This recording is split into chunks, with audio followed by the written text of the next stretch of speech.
Despite what their moms told them, they just aren't talented enough for radio. Unfortunately, anyone can have a show these days. Sean. Well, I'm pretty hard to figure out sometimes. In fact, I can't even figure myself out sometimes, so don't you try to. Joe. You're an idiot. And really a disloyal person. This is the Cuse Militia. Those two unapologetically biased, orange-blooded homers, Sean and Joe. It's the most bullshit thing I've seen in 30 years. Welcome, orange men and ladies. Happy Tuesday. This is the Cuse Militia with Sean and Joe. At Cuse Militia on the socials. Go there, join the militia live on Twitter X Spaces for the final segment of each show. God willing. You always have to say the prayers before we do that, make sure it works correctly, but we'll test it before we go. No? So the time for the Army game was announced, Joe. I believe it's noon, correct? Yes. Okay, it is noon. Noon on ACC Network. On ACC Network. So you don't even have to stream. Don't even have to stream, I repeat, Joe. Now all we need, look, I got to be honest, man, I'm on the fence a little bit with this UNC game or this Virginia Tech game. I'm a little on the fence. Talked to Gio. He's like, dude, it's nighttime. You came during the day last time. You got to try to make the night one. So I'm like, oh, man, I don't know, man. But he is either going to be a broadcaster or a salesman because I'm right there. Anyway, it can only be one, Joe. So I need a time, is my point. I need a time for the UNC game. I already know the time We're going to get it next week.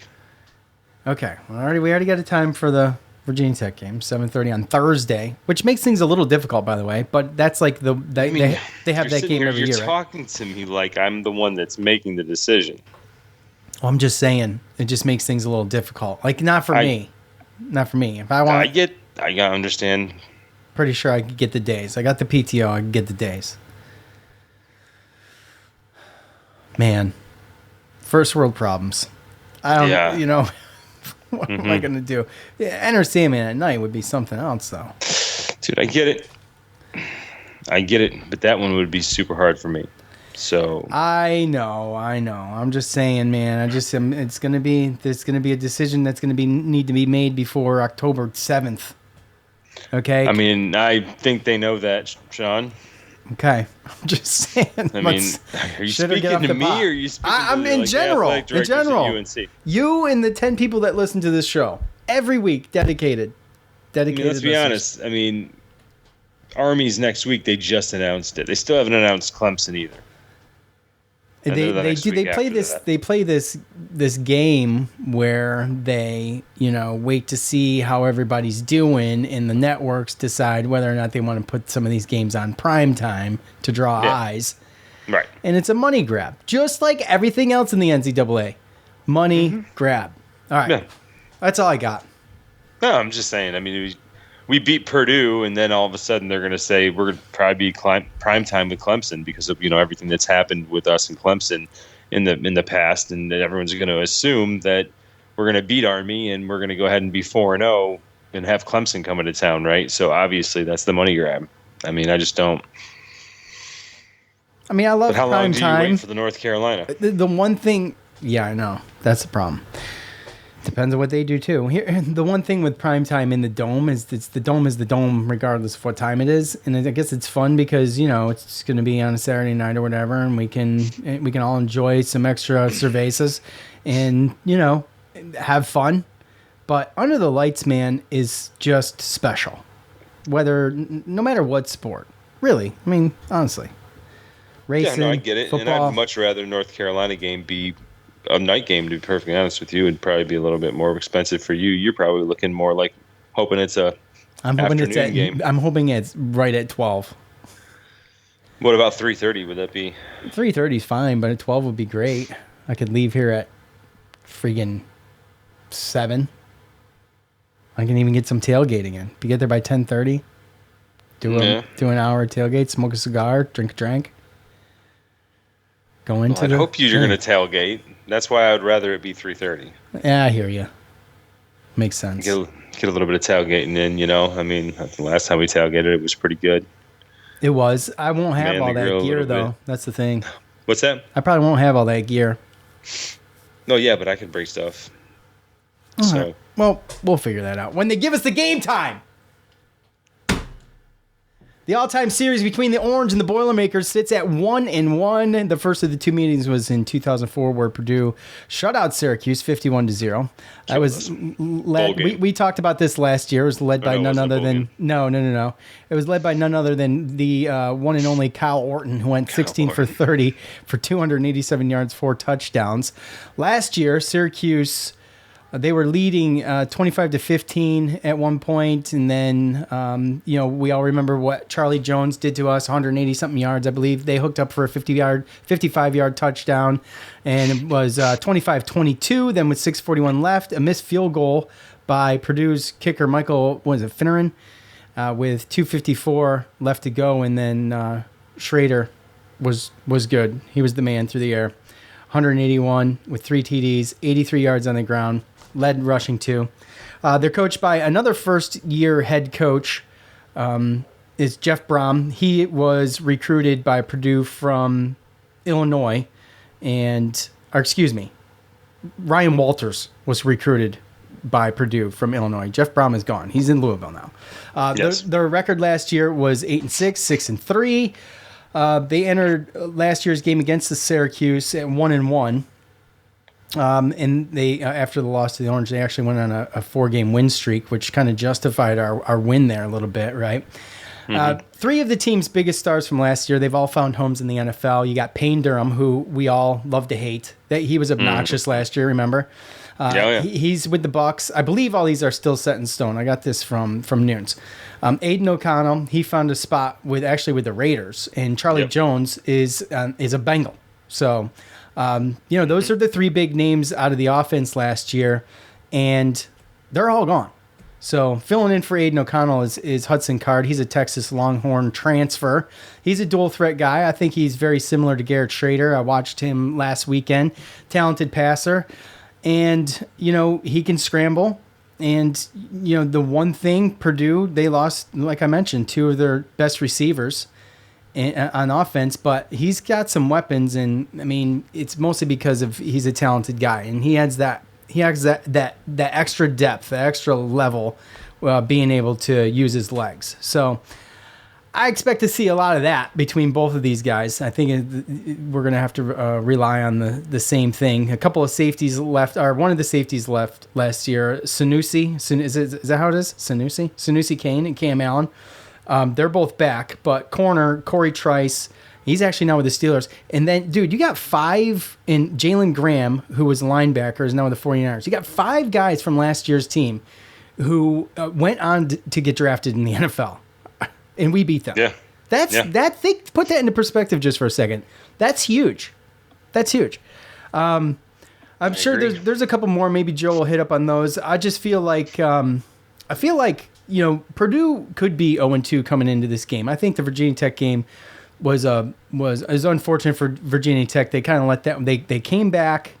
They were down 17-0 at one point. Came back and ended up taking the lead kind of late, and then ended up losing it. But kudos to Purdue for being able to rally back and take it. But anyway, like I said, I think it's going to be a knockdown, drag out kind of game, similar to last year's game. Last year's game was pretty tight. What was it? 32-28 or something like that. What the hell was it? I can't remember. It was a very close game, but if you remember, there was also a situation where there wasn't a lot of scoring until the end of the game. Yeah, that's right? true. Yeah.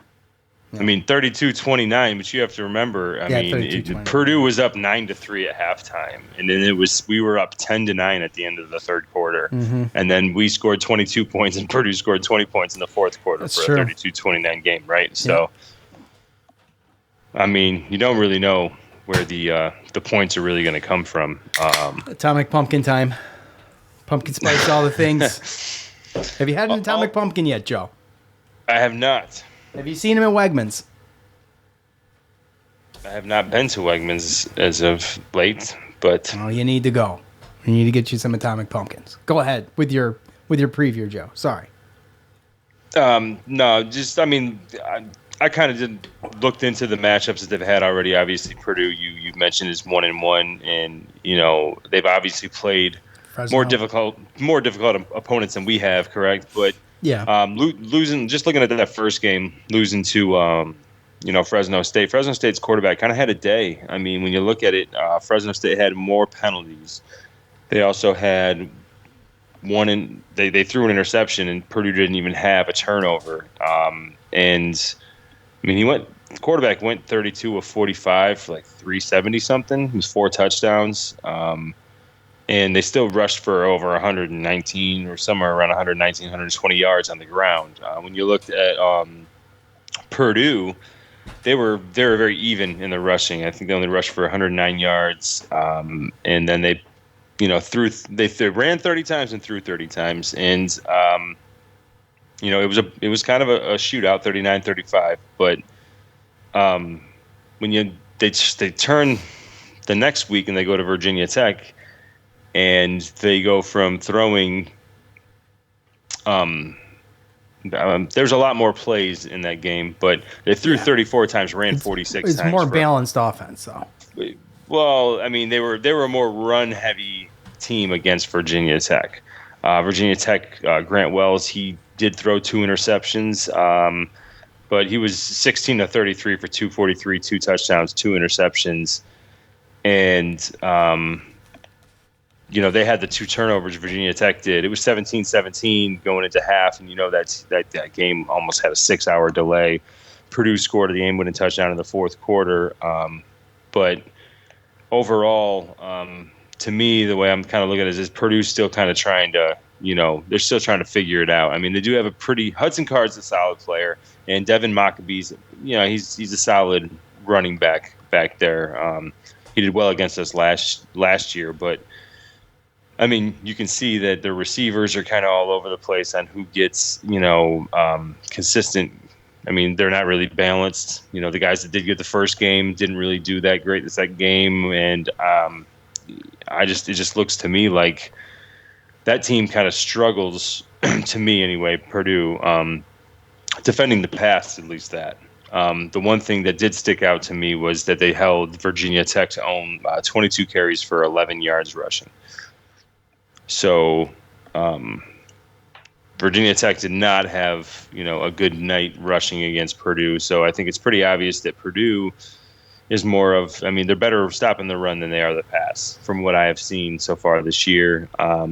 And it looks also to me like, they're going to definitely give Maccabee a boatload of carries, and hopefully we can contain him so he doesn't go crazy. And Hudson Card, he's going to have his plays. I don't think he scrambles as much as Schrader, but he still has that ability, and he still, can throw a decent ball. He's had a pretty good number so far this year, considering. I do believe last night I was listening to the pregame presser for Purdue, and the coach was talking about how there was I think there was an injury they had an offensive line. I don't want to say it's center. I don't want to say exactly what the position was, but I believe that they're going to be down a starter on their offensive line going into this game as well. And currently Syracuse is they're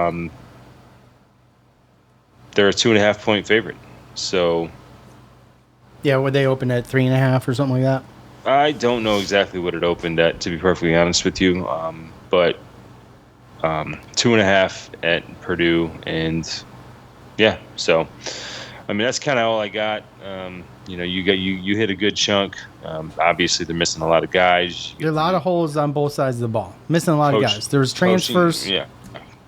Coaching turnover, stuff like that. Yeah, so it's a work in progress for them, and it's hard to kind of see how good they really are, you know what I mean? Because we don't know how good Old Dominion is, even though, Virginia Tech beat Old Dominion first game of the season. And to be perfectly honest with you, Purdue lost to Fresno State at home, and then Fresno State took, or I think they had to take 2 overtimes to beat Eastern Washington last week at their place. And I'm pretty sure Eastern Washington is a D1 AA school. So they lost to North Dakota State the first week of the season 35-10, so they're not even the best D1AA school. So and they struggled beating them. So it's still the beginning of the season, week 3. It's tough to really judge some of these teams, but Purdue in the Big Ten traditionally, they're good in the trenches, and Coach mentioned that as far as we're going to have to be tough in the trenches because they are, and we're going to have to stop Maccabee. And I think if we can do that, then I think we're going to be all right, because I think the secondary that we have can handle the hodgepodge of receivers that they have. Yeah, not a lot of consistency, a lot of turnover. New coach bodes well for us. 3rd game in the season. You still see them trying to figure things out. And they really barely did squeak one by Virginia Tech. So, and that was kind of a grudge match, but there was a grudge huge match, and it's also weird because 6-hour delay with the weather, and then you come back, everything's all wet, right? Yeah. Virginia Tech lost the turnover battle 2-0. So, I mean, who knows if they don't throw those interceptions? So, in Virginia Tech had some injuries at receiver. Gio telling me that they might have lost their 2 top receivers for the year in that game. Yeah, that's rough. Yeah. So, I mean, look, both got to play the same game on the same field at the same time. Purdue won. Of course. But I'm just saying. Right? And there's always going to be those things, right? I mean, you can't control 6-hour delays. You can't control now the field's sloppy in an outdoor stadium, right? Yeah, Which, again, Purdue, I mean, that's one thing that we do kind of got to put in perspective, too, right? We don't know what the weather's going to be like. This could be a sloppy game. It could be. I really hope there's no weather issues. But that's always a part of it. Yeah. So that's part of the fun of it, too, though. And obviously, when you look at weather issues and you look at the way that certain teams play, like the Bengals and the Browns this past weekend, right? Or the Giants and the Cowboys. I mean, that weather had a huge implications of those games. And obviously, looks like some teams can't play in that type of weather. So that team would be the Giants. Oh, dude, Cincinnati didn't look good either, buddy. I know they didn't, but the Giants didn't look good. Oh, dude, that was awful. The Bills didn't look good. To all our Bills friends out there, I mean, dude, there's Jets a lot of D's teams tough. That didn't look good. A lot of rookie quarterbacks that didn't look good. Yeah. There's some ugly stuff out there. So I just barely won my fantasy matchup with J.A. at the helm. He was freaking killing me last night. I wanted to scream. What a freaking nightmare that could have been. So, anyway. Yeah, well, imagine the people that had Aaron Rodgers and needs a few points, and he gets 0. So, it's not funny. It's not funny. It's not funny. I had Tyreek Hill and lost. It's not funny. It's not funny. It's not. But he did take 4 snaps, and he's done. That could be his career. So, anyways. All right. That's it for us. It's time to hear from you. All right, it is that time of the week where one of us gets to brag about our prediction from last week, and we get to make our predictions for this coming Saturday. So, Syracuse at Purdue. What time is this game, Joe? What did I see? 7:30. 7:30. Yeah, that's right. Well, I was going to say 2:30. Prime time, baby. Yeah, 7:30, prime time. And we got a lot of responses. I got a ton of responses on Twitter. And we will... 18 on Facebook. 18 on Facebook is killing it, actually. So there's that. Okay, let me get this up and at 'em. Like I said, I think, I haven't checked many of these. So to be fair, I haven't gone through and to see, because I got mine pretty close. I think this is going to be similar to last year. I don't know. I could be totally wrong. We could totally go in and mop the freaking floor with them, right? So, it's one of those. We can get whooped. Or we can get whooped. So, I got 38 responses on here, but it looks like there's some banter. All right. Let's start with our buddy David, at David Super. He says, Orange win by forfeit. Purdue to chicken to show up. Because I screwed up the spelling. So, very clever, David. I like it. That's clever. Here we go. The world's longest Twitter handle. If not now, when 84, 42-10. Schrader has at least 2 in the air and 1 on the ground. Penalties will be cleaned up, and 4 to 5 receivers will see passes. Go Cuse. At Baptized by Fire 7, 34-17. By the way, I noticed them already off the bat. A lot of these have some meat to them, and you know how Joe loves the meat. 34-17. The defense leads the way against Texas transfer QB and turns him over with 2 interceptions. Schrader throws for over 200 and rushes for over 100. Now, I think Schrader's probably going to be... He's going to be on the edge of scrambling probably all the time. I just pray that he doesn't do anything stupid, okay? Because it's going to be a hard fought game, I feel, and I think that you remember how Dungy used to be when things needed to happen, right? Mm-hmm. Yeah, and he would push a little bit harder than maybe he should. Sometimes you try a little bit too hard. Yeah, I get it. Yeah, exactly. So. Let's hope we're not in one of those situations. I miss Eric Dungy, 20-17. Cuse wins with a last-second field goal. That's right up my alley right there. But I pray I don't have to sit through that kind of agony. You know what I'm saying, Joe? Like, it's not like when your Giants just get whipped right from the beginning. Right. There's there's no tension and there's no anxiety there. You just that watch could them get whooped. happen. It could happen if it was pouring rain out there. So it's true. You never know. At number 1 Cuse fans, SU 34, Purdue 13. Another dominant performance by both Garrett and the entire offense through the air and running. Basically pure offensive domination there, described by Superfan. The defense especially will make it a nightmare all game long for Purdue's offense. And Purdue, I love it. Right, I like that. At T-Dot, Tara Miggy, 31-21. Let's get a couple of these with some meat on them. 20 at David W. 27-24. Cuse and OT. Big Ten Rock Fight Round 2. I think we will continue to see Schrader scramble and extend plays. Allen gets over 100 on the ground, nail biter. At Todd G96, this is a very tough spot for Cuse to be on the road. Natural grass field, I think. Primetime game, large crowd. We'll learn a lot about this team Saturday night. You're forgetting one thing, Todd. The instructions are final score predictions. And you didn't do it. What do we got to say about that? I'm getting really sick of guys named Todd. It's just it's a goofy fucking name, okay? Hi, what's your name? Todd.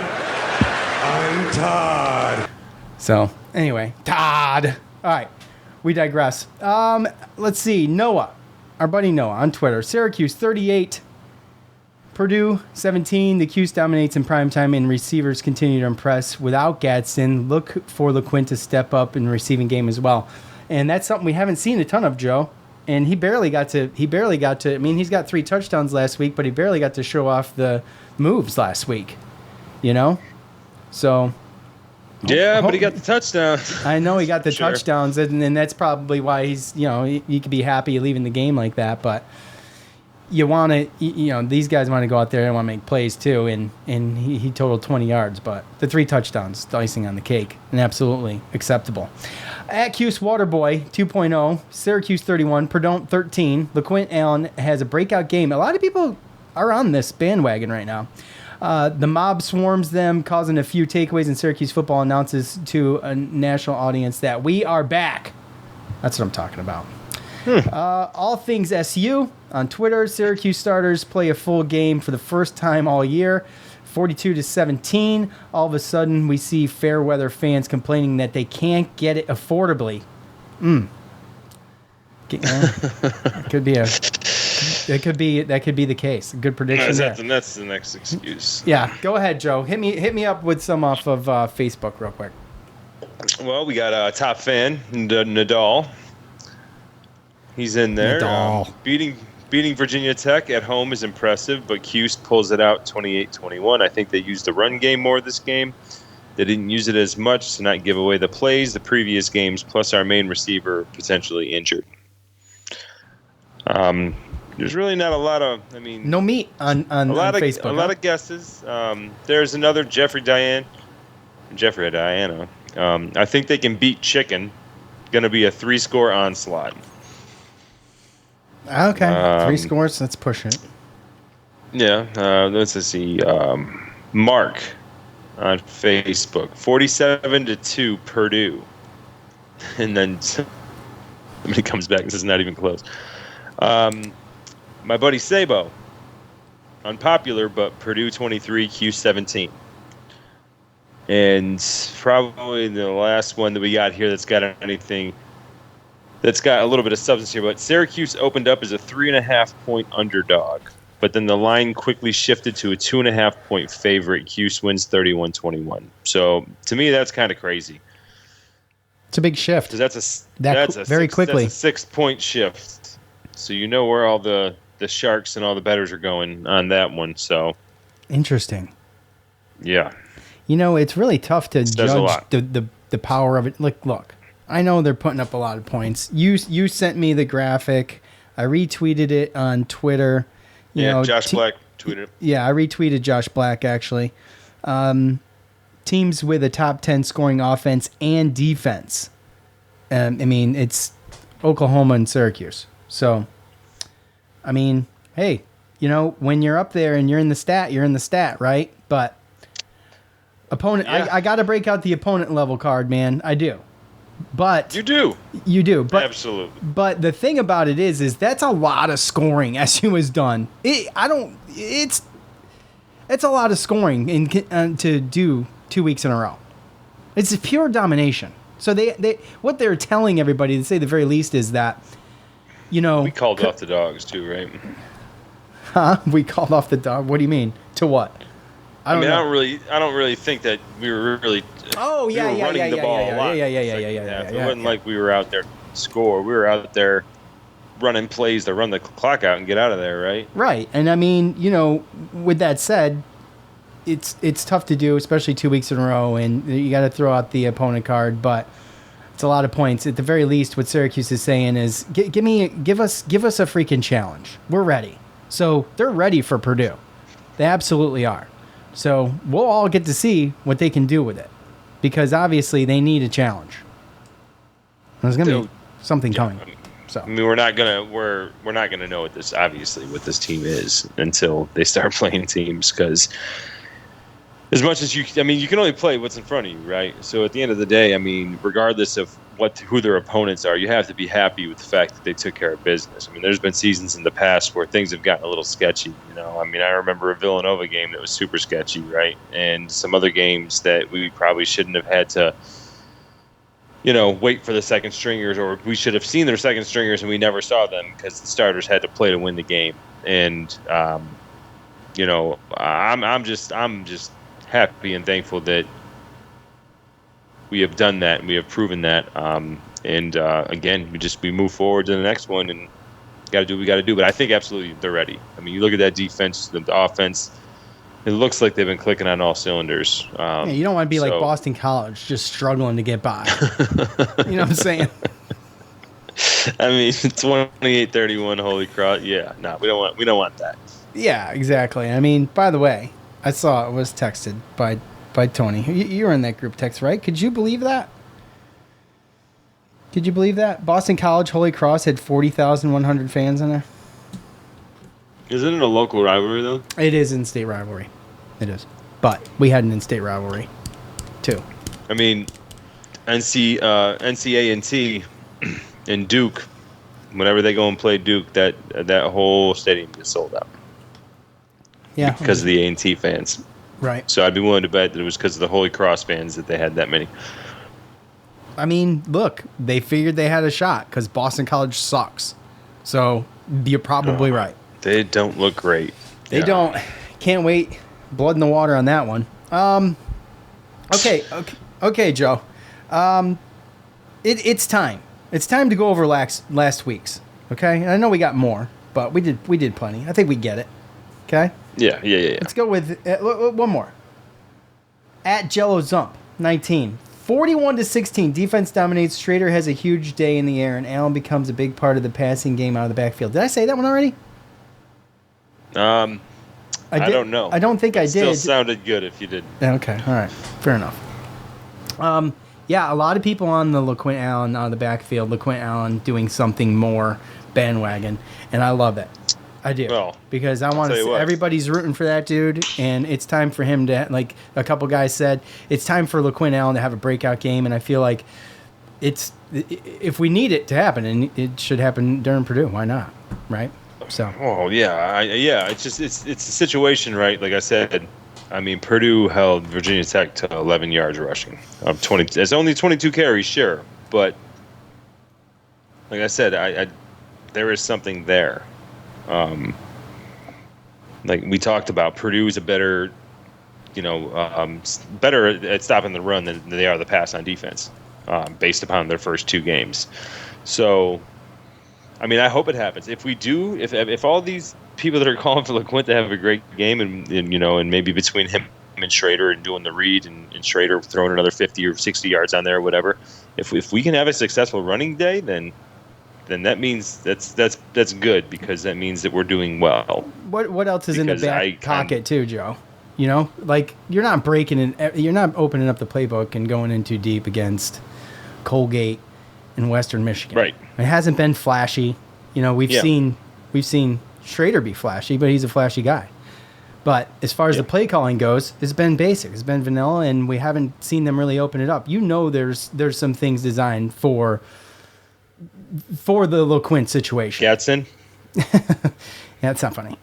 I mean, that's what I'm saying, right? I mean, it's a situation where Gadsden's not going to play. Wallaba, I mean, they're both going to be out for a little while, so we're going to have to fill those spots. We don't know if Ellis or Joe Moore are going to be playing this week, or Trevor Pena for that matter. Well, when Garrett... I mean, our receivers have stepped up, and we talked about that, but, I mean, based upon competition, they're going to be playing Power 5, secondary. I know, but the secondary's somewhat new, too. I mean, they got...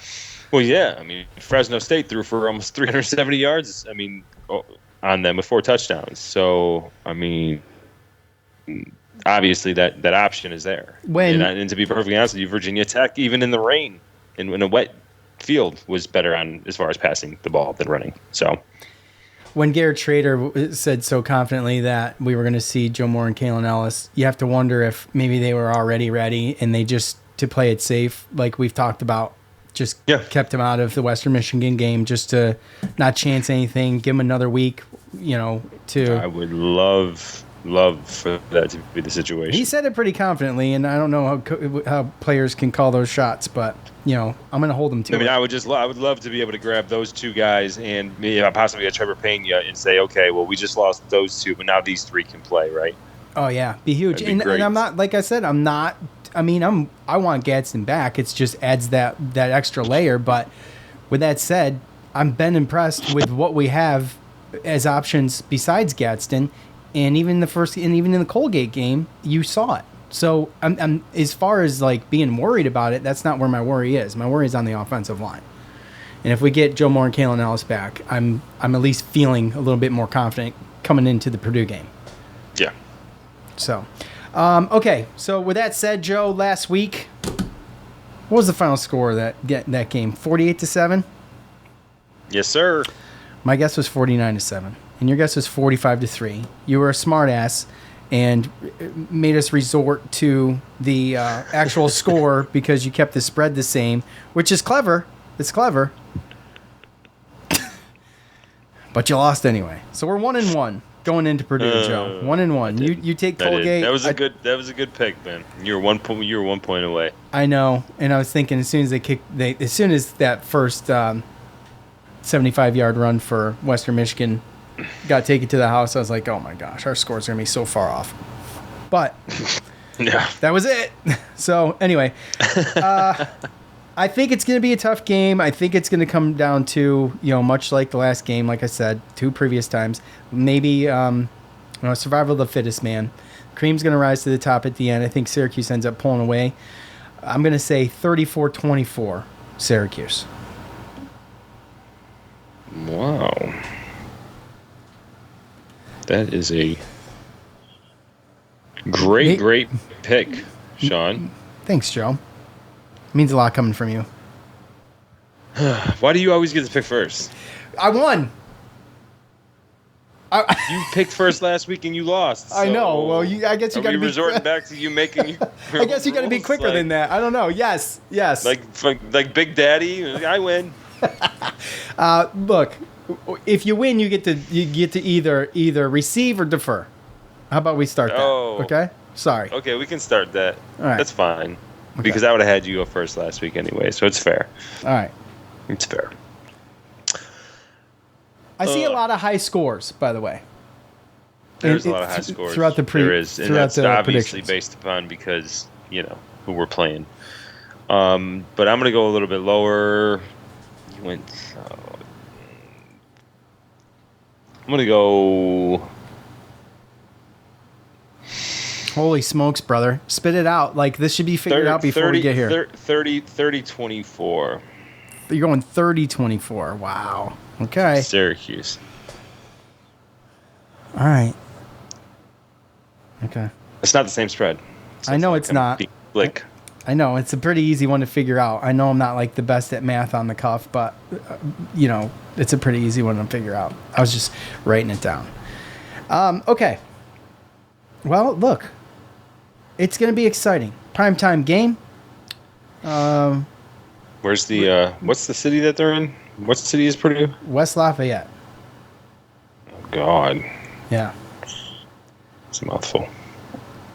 Well, we're us Syracuseans. We're familiar with Lafayette. Ooh. That's how it is over there. Yeah. Well, The bougie. so far, what are they showing? Saturday so far. I know it's far away, but West Lafayette 76 is the high, 56 is the low with 6% rain. So it looks like it's gonna be it. Looks like it's clear. It looks like it's good. Perfect. I like it. Night. I think that bodes well for the team that usually plays in a dome. I would say so. So It's probably gonna be a little bit more breezy than normal, but it's not gonna be like the Wake Forest game last year. oh yeah, it's colder than or just like hitting an the iron Duke bra. game. Yeah, you went to that. That was like it was you and 4 other Duke fans at that game. I remember. No, I wasn't. No. I went with Heather, her brother, and my dad. But we were all wearing like jackets and hoodies. I'm and saying hats and stuff. the crowd was terrible. Oh, that was the yeah, joke. the crowd Remember was how super bad the bad, crowd yeah. was? It was bad. Yeah. Yeah. All right, look, that's gonna do it for us for this week. We're gonna see y'all back on Sunday. Hopefully 3-0. Hopefully 3-0. Hopefully talking about a win and getting your thoughts on that game as well afterwards. Hit the socials after that, and we'll see you Sunday. For Joe, I'm Sean. We're out. Peace.